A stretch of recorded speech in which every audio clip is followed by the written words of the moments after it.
Hi viewers, welcome to my kitchen Banu Kaimadam. என்ன சமையல் அப்படின்னு டெய்லி யோசனையாக இருக்கா? இந்த பூண்டு குழம்பு வச்சு பாருங்கள். புளி இல்லாத குழம்பு ரொம்ப டேஸ்ட்டாக இருக்கும். இப்போ முருங்கைக்காய் சீசன், கண்டிப்பாக ட்ரை பண்ணுங்கள். இது தாளிப்பு மட்டும் மிஸ் ஆகிடுச்சுங்க. அடுப்பில் இண்டாலியம் கிண்ணம் வச்சு எண்ணெய் விட்டு கடுகு அப்புறம் ஜீரகம் மட்டும் தாளித்து கொட்டிருக்கேன். ஒரு பச்சை மிளகாய் கீரி வெங்காயம் வதக்கி, சாம்பார் வெங்காயம் கூட நீங்கள் சேர்த்துக்கலாம். நான் பெரிய வெங்காயம் சேர்த்துருக்கேன். அப்புறம் முருங்கைக்காய் நல்லா 2-3 முருங்கைக்காய் கட் பண்ணி போட்டிருக்கேன். ஒரே ஒரு தக்காளி, நல்ல பழுத்த பழம் தக்காளி, ஒரே ஒரு தக்காளி பொடியாக கட் பண்ணி போட்டிருக்கேன். தாளிப்பு செய்கிறது மட்டும் வீடியோவில் மிஸ் ஆகிடுச்சிங்க. அதனால் நான் வாயிலேயே சொல்லிட்டேன் அவங்களுக்கு. இந்த வெங்காயம், தக்காளி, கடுகு, ஜீரகம் நம்ம தாளித்து கொட்டின பிறகு ஒரு பச்சை மிளகாய் கீரி சேர்த்துருக்கேன். இந்த முருங்கைக்காய் தக்காளி எல்லாம் வதங்கட்டும்.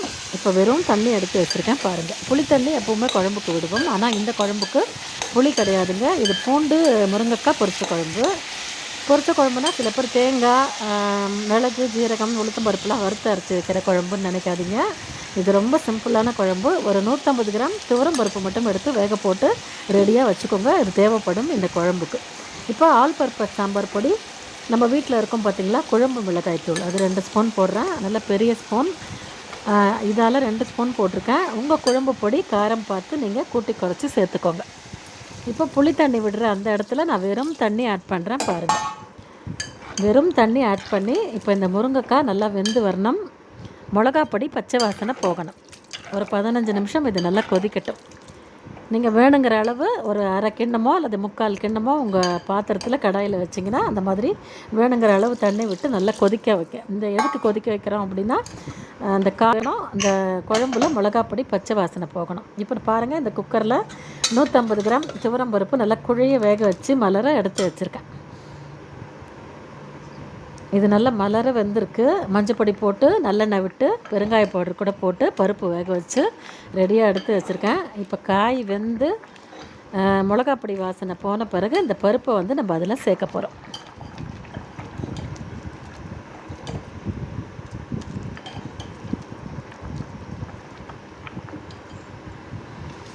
இப்போ பருப்பு நான் குக்கர்லேருந்து பாத்திரத்துக்கு மாற்றி எடுத்துக்கிட்டேன்.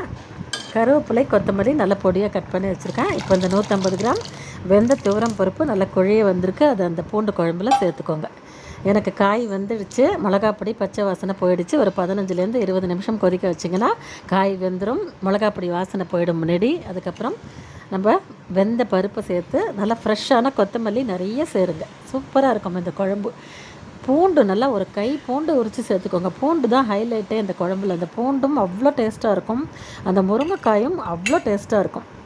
நல்லா சாஃப்டாக குக் ஆகிருக்கும் பூண்டு முருங்கைக்காயெல்லாம். கண்டிப்பாக புளி இல்லாமல் வாரத்தில் ஒரு நாள் இந்த மாதிரி குழம்பு செஞ்சு எடுத்துக்கோங்க. அதோட இப்போ முருங்கைக்காய் சீசன் வேறு. ரொம்ப ஸ்வீட்டாக இருக்கும். முருங்கைக்காய் சாப்பிடும்போது அவ்வளோ நல்லாயிருக்கும். இப்போ தான் குழம்புக்கு தேவையான உப்பு சேர்க்குறேன். எப்போவுமே உப்பு கடைசியில் சேர்த்திங்கன்னா குழம்பு ஸ்வீட்டாக இருக்கும். கண்டிப்பாக இதுவும் ட்ரை பண்ணி பாருங்கள். புளி இல்லாத இந்த பூண்டு பொரிச்ச குழம்பு, முருங்கைக்காய் பூண்டு பொரிச்ச குழம்பு, நாட்டு பூண்டாக இருந்தாலும் சரி, மலை பூண்டாக இருந்தாலும் சரி, நல்லா 1 கப்பு அளவுக்கு தாராளமாக நீங்கள் சேர்த்துக்கோங்க. அந்த பூண்டு அவ்வளோ சாஃப்டாக குக் ஆகிருக்கும். சாப்பிடும்போது முருங்கைக்காயும் ஸ்வீட்டாக இருக்கும், அந்த பூண்டும் ஸ்வீட்டாக இருக்கும். இது வெறும் சாதத்தில் சுட சுட நெய்யை விட்டு இந்த குழம்பை விட்டுக்கிட்டு சுட்ட அப்பளம், பொரிச்ச அப்பளம், உருளைக்கிழங்கு ஃப்ரை, வாழைக்காய் ஃப்ரை, இது கூடலாம் இந்த பூண்டு பொரிச்ச குழம்பு கலக்கலாக இருக்கும். கண்டிப்பாக ட்ரை பண்ணி பாருங்கள். இந்த வீடியோ உங்களுக்கு பிடிச்சிருந்தது அப்படின்னா நம்ம பானு கைமடம் சேனலுக்கு லைக் போடுங்க. வீடியோவை ஷேர் பண்ணிக்கோங்க. மறக்காமல் நம்ம சேனலுக்கு சப்ஸ்கிரைப் பண்ணி சப்போர்ட் பண்ணுங்கள். வேறு ஒரு இன்ட்ரெஸ்டிங்கான வீடியோவில் நான் உங்களை மீட் பண்ணுறேன்.